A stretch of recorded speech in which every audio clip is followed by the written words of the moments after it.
बिस्मिल्लाहिर्रहमानिर्रहीम। Ninth class smart syllabus का lecture number 1A। आज हमने फर्स्ट लेक्चर कौन सा है वो डिस्कस करना है और फर्स्ट यूनिट है हमारा matrices and determinant. Smart syllabus में एक्सरसाइज 1.1 का सिर्फ क्वेश्चन नंबर 3 इंक्लूड है। इससे पहले कि हम क्वेश्चन नंबर 3 करें, हम थोड़ी सी बेसिक्स जोन सी है इसके हवाले से हम डिस्कस कर लेते हैं। जो पहला टॉपिक है मतलब वो है ऑर्डर ऑफ ए मैट्रिक्स। हमें पहले ऑर्डर आना चाहिए, ऑर्डर ऑफ आ मैट्रिक्स। किसी भी मैट्रिक्स का ऑर्डर जो सा है वो कैसे फाइंड किया जा सकता है, पहले तो वो डिस्कस कर लेते हैं। ठीक है, ऑर्डर का जो फार्मूला है हमें आना चाहिए, order that is order of a matrix equal to होता है रोज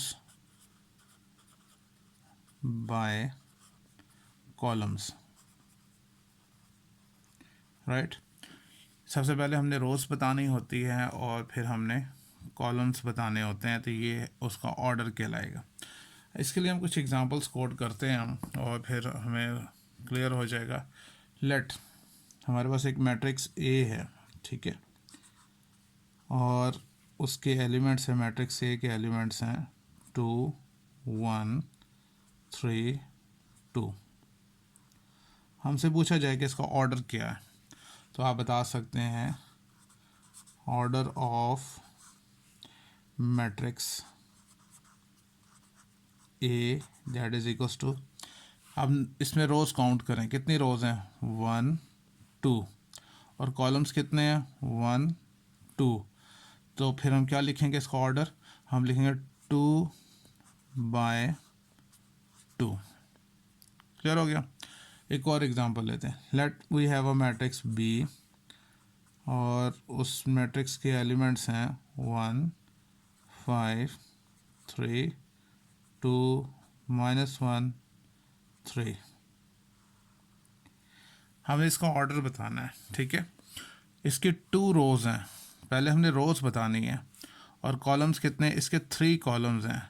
तो हम यहाँ पर लिखेंगे order of matrix B that will be equal to, सबसे पहले रोज़, कितनी रोज़ है काउंट करें 1 2 2 बाय कॉलम्स कितने हैं 1 2 3। तो 2 बाय 3 जो है वो इसका ऑर्डर होगा। Clear. Let we have another matrix C and C has elements 1 5 3। हम इसका ऑर्डर बता सकते हैं कि order of matrix C that will be equal to क्या होगा, सबसे पहले रोज 1 2 3, 3 रोज हैं, 3 बाय कॉलम्स कितने हैं 1, तो 3 बाय 1 जो है वो इसका ऑर्डर होगा। ठीक है। लास्ट इसकी एक और एग्जांपल हम कोड कर लेते हैं। डी एक मैट्रिक्स है, ठीक है, और उसके एलिमेंट्स हैं, लेट्स सपोज हमारे पास हैं ए बी सी डी ई और एफ। हमने इसका ऑर्डर बताना है, तो क्या होगा इसका order, order of matrix D, सबसे पहले रोज काउंट करें 1 2 3, 3 रोज हैं, 3 बाय कॉलम्स कितने हैं 1 2 2, तो 3 बाय 2 इसका ऑर्डर आ जाएगा। तो इसलिए इसमें हमने सीखा कि ऑर्डर कैसे फाइंड करते हैं। हम पहले रोज़ बतानी होती हैं और बाद में हमने कॉलम बताने होते हैं, तो 2 बाय 2 इसका ऑर्डर था। यहाँ पर 2 रोज़ और 3 कॉलम्स हैं, तो 2 रोज़ और 3 कॉलम्स हैं, तो 2 बाय 3 इसका ऑर्डर हो जाएगा। यहाँ पर 3 रोज़ हैं लेकिन कॉलम सिंगल है, तो 3 बाय 1। यहाँ पर 3 रोज़ हैं लेकिन कॉलम कितने हैं, 2 कॉलम है, तो 3 बाय 2। क्लियर हो गया। इसके बाद देखें ऑर्डर हमने सीखा, ऑर्डर ऑफ ए मैट्रिसेस।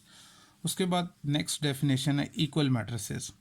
दो मैट्रिसेस इक्वल कब कहलाएंगे?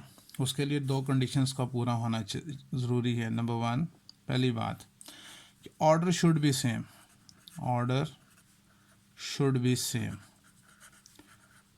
ऑर्डर्स का सेम होना ज़रूरी है। जिन दो मैट्रिसेस के बारे में बात करें कि ये इक्वल मैट्रिसेस हैं, उनका ऑर्डर सेम होना चाहिए। दूसरी बात, corresponding element, corresponding elements should also be same.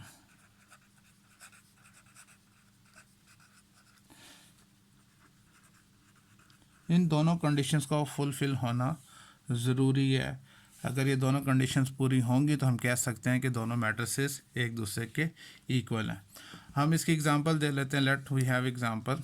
हमारे पास एक मैट्रिक्स ए है और उसके एलिमेंट्स हैं, लेट्स सपोज यहाँ पर 4 2 3 6, और हमारे पास एक और मैट्रिक्स है बी और उसके एलिमेंट्स हैं 4 2 3 और 6।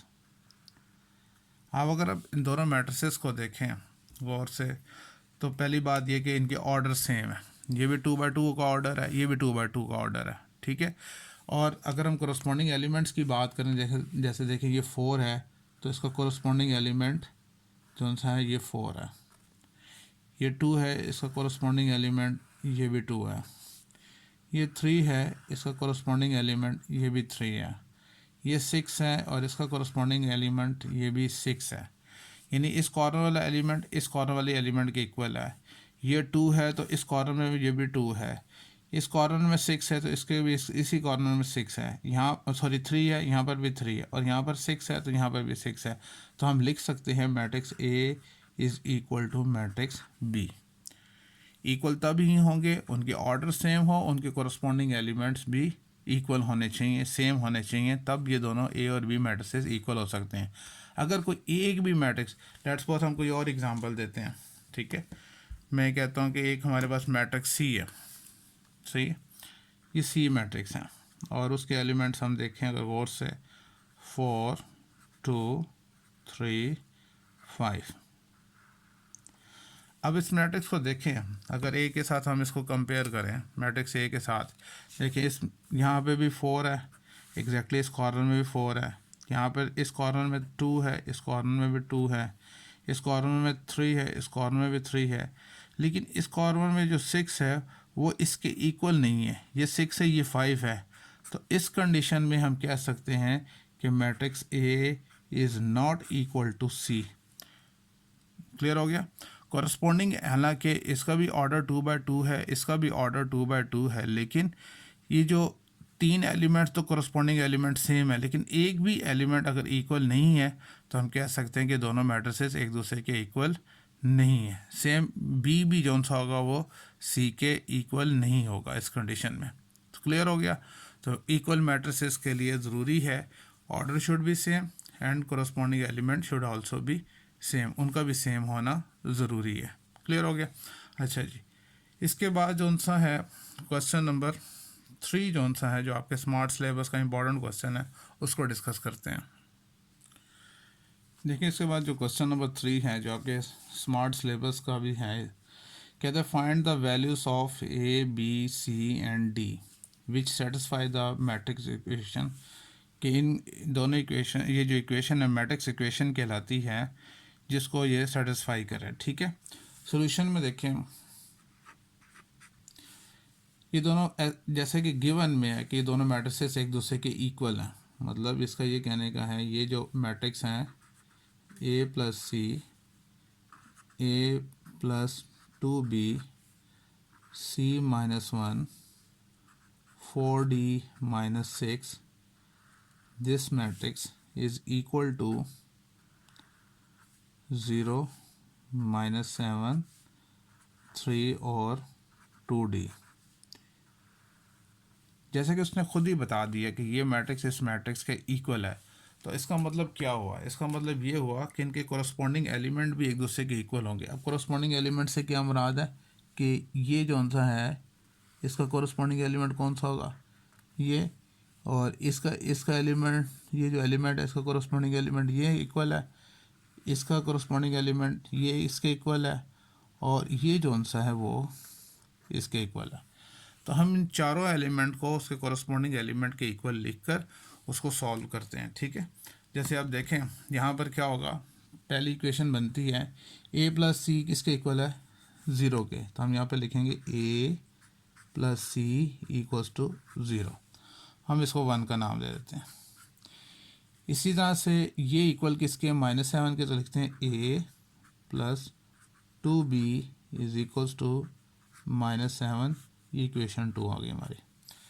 c -1 किसके इक्वल है, 3 के, तो c -1 इक्वल्स टू 3, ये हमारे पास इक्वेशन 3 बन गई। और लास्ट में जो सा है 4d -6, ये इक्वल किसके हैं, 2d के, ये हमारे पास इक्वेशन 4 आ गया, ठीक है। अब हमारे पास ये 4 इक्वेशंस हैं, अब हमने इनको सॉल्व करके जो सा है a b c और d की वैल्यूज़ निकालनी है। सबसे पहले देखिए हम इक्वेशन 3 को देखें, यहाँ से c की वैल्यू आसानी से निकल सकती है, तो यहाँ पर हम लिखेंगे फ्रॉम इक्वेशन 3, फ्रॉम इक्वेशन 3 से क्या है, c -1 इक्वल्स टू 3, तो c इज इक्वल्स टू क्या हो जाएगा, 3 + 1, तो इस तरह से हमारे पास c की वैल्यू क्या आ गई, तो हमारे पास c आ जाएगा, c इज इक्वल्स टू 4, 3 + 1 4 आ जाएगा, क्लियर है। अच्छा, अब अगर हम जौन सा है c की वैल्यू को अगर हम पुट करें 1 में, तो a की वैल्यू आ जाएगी, यहाँ पे लिखेंगे हम put c is equals to 4 in equation 1, इसमें डालते हैं, तो a प्लस 4 इक्वल टू 0, तो लिख सकते हैं a इज इक्वल्स टू 0 - 4, तो a की वैल्यू भी आ गई क्या, a इज इक्वल्स टू -4 आ जाएगा, ठीक है। अच्छा, अब देखें यहाँ पर अगर हम a की वैल्यू भी निकल आई और c की वैल्यू भी निकल आई, ठीक है। अगर a की वैल्यू हम डालें इक्वेशन 2 में, तो b की वैल्यू निकल सकती है, तो हम यहाँ पे लिखते हैं put a is equals to -4 in equation 2, ठीक है। अच्छा, 2 में देखें जहाँ भी a है वहाँ पे हम पहले a + 2b है, तो a की जगह क्या आ जाएगा, -4 + 2b इज इक्वल्स टू -7, ठीक है।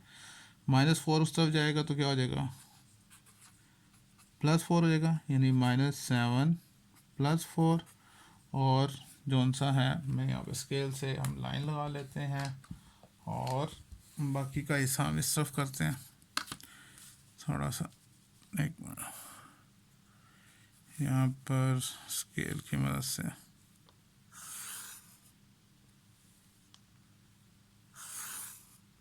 ठीक है जी। अब देखें यहाँ पर, तो हमारे पास नेक्स्ट क्या आएगा, जी, तो 2b रहेगा ऐसे,